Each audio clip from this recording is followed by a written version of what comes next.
This is WENY News. Thanks for clicking on the webcast. I'm Leanne DeRosa. Here's the latest from WENY News and the Star-Gazette. Members of the Pennsylvania State Police responded to the report of a suicidal man in Albany Township, Bradford County yesterday afternoon. Upon arrival, police say the man fired several shots from a rifle before troopers confronted him. An officer fired one round back and struck the man. The gunshot injury was non-life-threatening, but troopers disarmed him and he was taken by helicopter to a hospital for medical treatment. When the AIDS outbreak hit epidemic levels in the 1980s, New York was one of the hardest hit states in the country. Now New York is taking steps to lead the nation when it comes to preventing HIV infections.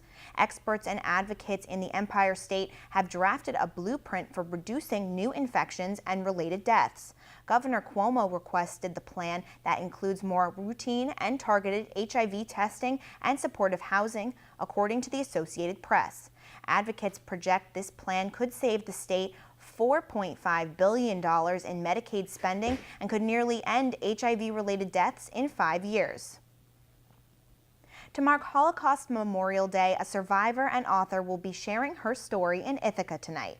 Marion Blumenthal-Lazen was 9 years old when her family was taken to the Bergen-Belsen concentration camp in Germany in 1944. Now she has a memoir called 4 Perfect Pebbles, a Holocaust Story, which tells the tale of her family's year in the camp. She believed if she could find 4 pebbles of nearly the same size and shape, then all 4 of her family members would survive. The event will be held at Temple Bethel in Ithaca from 7 to 9 tonight. A local high school robotics team is packing up and taking their talents to St. Louis tonight.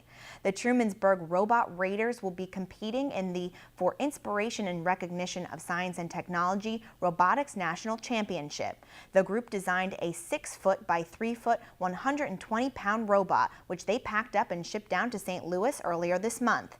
In only their second year, the Robot Raiders is the only team to have qualified from the Southern Tier and Central New York area. Now here's meteorologist Craig Flint with today's forecast. Craig?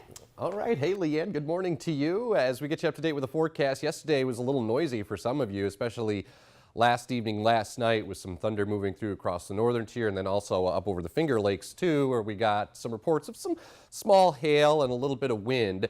And today, more of the same. However, the severe threat is kind of scaled back compared to what it was yesterday. And as we head throughout the afternoon, with a little bit of sunshine, it will tend to kind of percolate the atmosphere, and with some colder air aloft, that will eventually lead to some scattered showers moving through at times this afternoon, and the risk for a thunder shower towards evening. Heavier rain shower, west winds 10 to 25. Now temperatures today, after the 60s yesterday, I think most of us will stop in the 50s to near 60 today.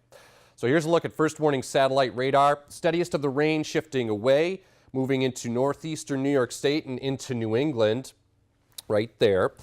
And as we look ahead for you today, we're kind of under the influence of this swirl in the atmosphere. You can see the rotation around a big area of upper level low pressure kind of pivoting around, and each time one of these little disturbances rotate around that area of low pressure, it tends to enhance some rain showers, and I think that's going to be the case here as we head through the course of the day today. So a little bit of sunshine should occur, but again, that will likely lead to the development of scattered showers. So we'll time it out for you with Future Track.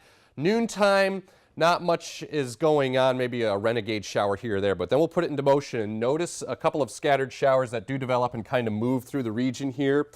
And the risk for a heavier rain shower as we head through the afternoon and into this evening. A little bit of thunder possible as well, but again, the severe threat lower compared to what it was yesterday across the region. Overnight tonight, scattered showers come to an end, and then more scattered showers crop up on Wednesday, and the air will be growing colder on Wednesday as well. We should be in the 50s, but look to the west as westerly winds start to kick in. The air will turn cooler and you'll start to see some snow overspread. Now this, I think, the bark is definitely worse than the bite. meaning there will likely be scattered showers mixing with some snow, especially higher elevations. Accumulation-wise, a couple tenths across some of the higher terrain. The ground, you know, we've had some great weather and temperatures 60s and 70s, so the ground is actually fairly warm.